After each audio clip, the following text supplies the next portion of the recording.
Hello नमस्कार, मी अश्विनी. तुमच्या सर्वांचे अश्विनी दरेकर या चॅनलमध्ये खूप खूप स्वागत आहे.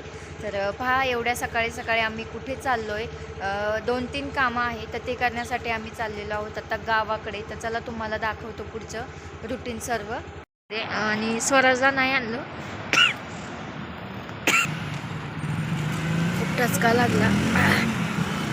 स्वराजला नाही आणलं कारण त्याला स्कूल होती आणि त्याचं आता ॲन्युअल फंक्शन इथे जवळ 2-3 दिवसातच आहे. आणि आम्ही आलेलो आहोत 2 व्हीलरवर, त्यामुळे स्वराजला नाही आणलं. आणि मग चला आता इथे मोशीच्या पुढे आलो आहे आणि इथे थांबलो आहे पेट्रोल भरण्यासाठी गाडीला. तर इथे स्वराजचे पप्पा थांबलेत पेट्रोल भरण्यासाठी. तर आम्ही आलेलो आहोत नादब्रह्मा इडलीमध्ये.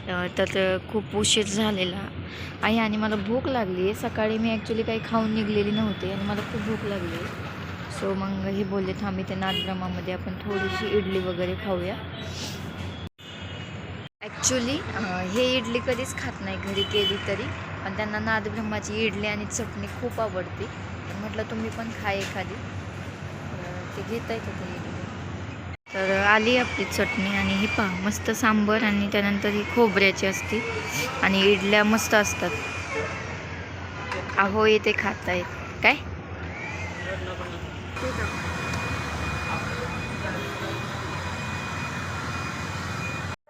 खूप मऊ आणि लुसलुशीत असती, एकदम भारी. पहा तुम्ही मी कट करते, किती इझी ती कट होती. तर आम्ही मंचरमध्ये इडली खाल्ली आणि पुढच्या प्रवासासाठी निघलो. घारगावमध्ये आल्यानंतर माझं होतं बँकेत काम, पण ते काम काय झालं नाही. तिथं मी 1-2 बँकेमध्ये जाऊन आले. तर मग नंतर आम्ही निघलोच. तेवढ्यात सासऱ्यांचा फोन आला की टॉवेल टोपी घेऊन या, कारण शेजारच्या गावामध्ये कोणतरी एक्सपायर झालं तर त्यामुळे सगळी दुकानं बंद होती. तर हेच असते गावाकडची माणुसकी. एखाद्याच्या घरात जरी काही वाईट प्रसंग आला तर सगळं गाव साथ देतं आणि सगळं गाव त्या दुःखामध्ये सहभागी होतं. तर त्यानंतर मग आम्ही टॉवेल टोपी घेतल्यानंतर आम्ही निघलो आणि अचानक लक्षात आलं की आपण घाटातून चाललो आहे. तर तुम्हाला एकदा घाटामधून कसा व्ह्यू दिसतोय, खाली सर्व ग्रीनरी आहे पहा तुम्ही. तर म्हटलं तो व्ह्यू एकदा तुमच्याशी शेअर करावा.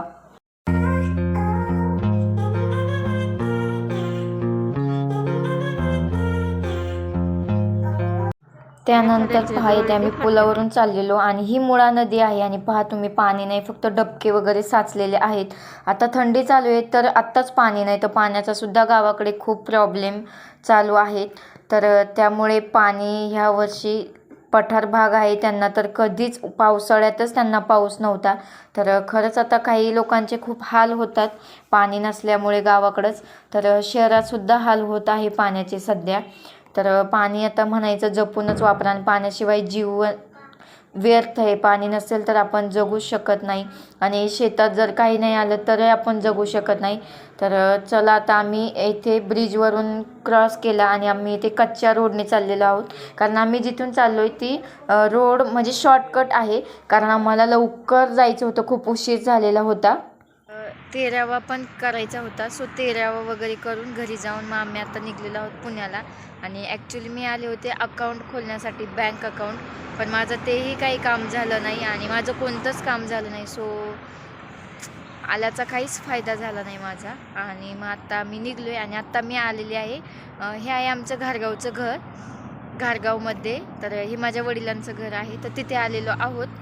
मागून भाऊ येतो आहे, तर इथे थांबतो आहे आम्ही थोडा वेळ. तर तुम्हाला इथला व्ह्यू दाखवते एकदा. पुणे नाशिक हायवे आहे आणि त्याला रोड टच इथे आमची ही जागा आहे. हे पहा,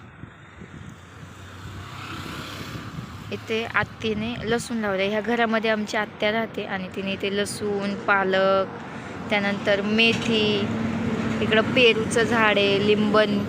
हे पहा इथे पण लिंबोणे आहे, मस्त लिंब वगैरे आलेले आहेत. इकडे एक लिंबुणे आहे आणि मस्त इथे आंब्याचं झाड आहे. हे असं खूप जुनं घर आहे, पप्पा ते राहायचे तेव्हा इथे. आम्ही काही जास्त राहिलेलो नाही आहे इथे. तर हे पाचशे फुलांचे झाड आणि शेजारी अशी शेती आहे. त्याला खावा आणायला, त्याला म्हटलं खावा आणा त्याला, त्याचं नाही डोक्यात येत पटकन ते असं लक्षात. अहो त्यालाच मी कवाच उचलून घेतलं होतं, म्हटलं आता ह्या लई लांब गेल्यात का काय काय ना.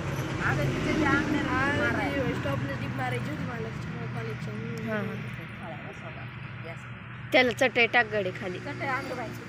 मुंग्या तशाच लई हिंडा त्यात.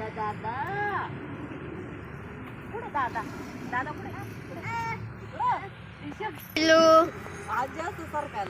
हा चालेल ते 1-2 महिने. ॲक्च्युली काय झालं आमच्या लक्षातच नाही की बाळ घरी आहे आणि त्याला खाऊ न्यायला पाहिजे.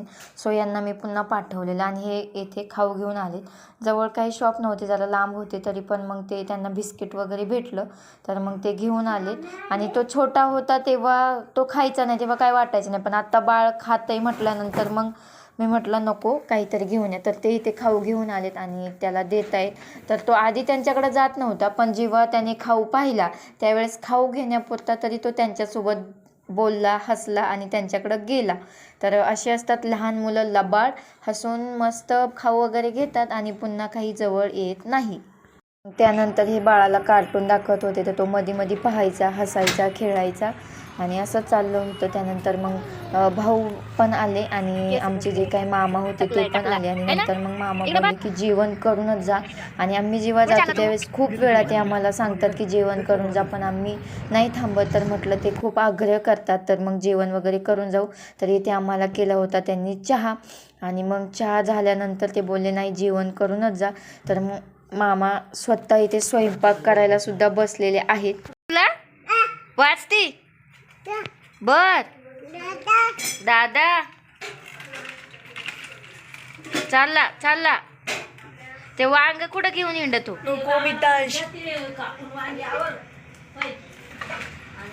तर येथे आत्या स्वयंपाक करत आहे पटपट, कारण आम्हाला पुन्हा यायचं होतं पुण्याला आणि खूप उशीर होतो म्हणून.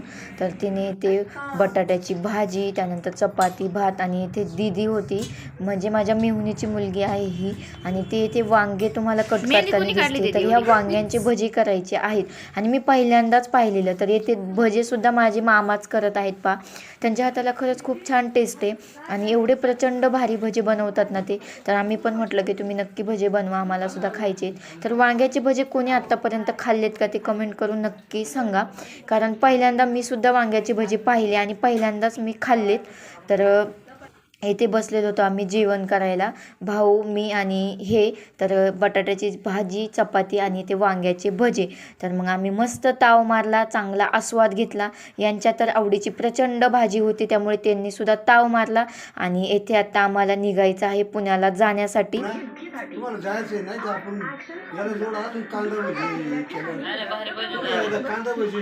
दादा तुम्ही येणार का पुण्याला जोडदार मला? आपण दोघं वडापाव चालू, भजी चालू.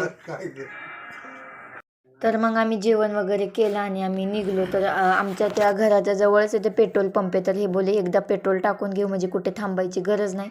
तर इथे भावाने आणि आम्ही दोघांनी पेट्रोल वगैरे भरलं. तर चला फ्रेंड्स, अशा प्रकारे आता जातो आम्ही घरी. आणि थंडी तर खूप वाजत होती गावाकडे, हळूहळू जाणार होतो. तर मग चला फ्रेंड्स, तुम्हाला दिवसभराचं रुटीन किंवा हा व्हिडिओ जर आवडला असेल तर व्हिडिओला नक्की लाईक करा, शेअर करा. आपल्या चॅनलवर नवीन असाल तर नक्की सबस्क्राईब करा. भेटूया अशा नवीन नेक्स्ट व्हिडिओमध्ये. तोपर्यंत बाय बाय.